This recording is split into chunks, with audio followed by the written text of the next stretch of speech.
সন্তানদেরকে কি সুন্দর করে নসিহত করতেন। একদিন সন্তানদেরকে ডাক দিয়ে বলেন, বাবারা শোনো। সুন্দর করে নসিহত করলেন, শ্রেষ্ঠ খাবার খাবা, শ্রেষ্ঠ বিছানায় থাকবা, শ্রেষ্ঠ রাজপ্রাসাদে অবস্থান করবা। সন্তানরা হাসি দিয়ে বলে, বাবা দিন এনে দিন খাই, কেমন তেমন চলে না, আপনি শ্রেষ্ঠ খাবার কেমন করে খাবো, শ্রেষ্ঠ বিছানা কেমন করে পাবো, শ্রেষ্ঠ প্রাসাদ কেমন করে পাবো। সাইয়েদনা লোকমান বলছেন, আমার কলিজার টুকরা সন্তানরা, শ্রেষ্ঠ খাবার মানে হলো তোমরা অধিক পরিশ্রম করবে, বেশি বেশি পরিশ্রম করবে। বেশি বেশি পরিশ্রম করলে পরে তোমার যে ক্ষুধার সৃষ্টি হবে, সেই সময় তুমি যে খাবারটাই খাবে, সেই খাবারটাই হবে শ্রেষ্ঠ খাবার। সুবহানাল্লাহ। পরিশ্রমের শিক্ষা দিলেন। শ্রেষ্ঠ বিছানায় ঘুমাবে।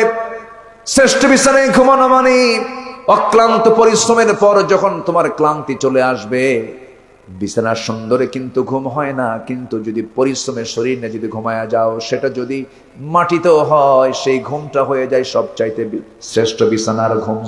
সুবহানাল্লাহ। নাম্বার 3, শ্রেষ্ঠ প্রাসাদে থাকবে মানে হলো আমার কলিজার টুকরার সন্তানরা কোনো মানুষকে কষ্ট দিয়ে চলবা না, কষ্ট দিয়ে কথা বলবা না, সুন্দর মুআমালাত করবে। মানুষের মনের জগৎকে তুমি দখল করে ফেলবে। মানুষ যখন মনের জগৎকে দখল করতে পারে, এর চাইতে বড় প্রাসাদের জমিন আর নাই।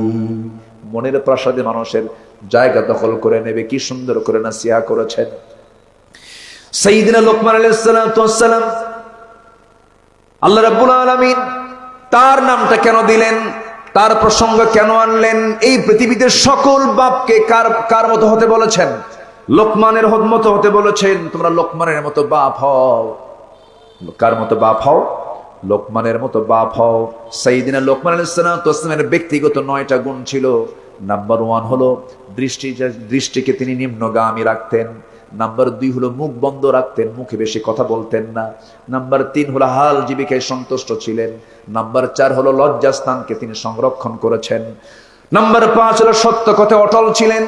নাম্বার 5 হলো অঙ্গীকার পূর্ণ করতেন। নাম্বার 7 হলো মেহমানকে সম্মান করতেন। নাম্বার 8 প্রতিবেশীর হক আদায় করতেন। নাম্বার 9 হলো অপ্রয়োজনীয় কথা কাজ পরিহার করতেন। তিনি মাঝে মাঝে বলতেন, আল্লাহ পাক আমাকে এত মর্যাদা দিয়েছেন, এই মর্যাদার অন্যতম কারণ হলো অপ্রয়োজনীয় কথা কাজ থেকে আমি লোকমান সবসময় দূরে থাকি। যেরকম সুবহানাল্লাহ। লোকটা ছিলেন ধলা না কালো?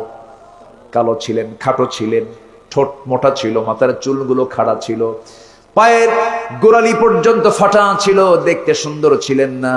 কিন্তু লোকমানকে আল্লাহ রাব্বুল আলামিন এত সুন্দর করে চুজ করলেন। আমার আপনার ওয়াজ একদিন হেরে যাবে, কিন্তু লোকমানের ওয়াজ কোনোদিন হারাবে না, কারণ কোরআনে তার ওয়াজ আল্লাহ পাক তুলে দিয়েছেন। তিনি ওয়াজ করছেন সন্তানকে, ইয়া বুনাইয়া। তার ওয়াজ ছিল আউটডোর না ইনডোর? ঘরের মধ্যে সন্তানদেরকে নসিহত করেছেন। আল্লাহু আকবার বলেন।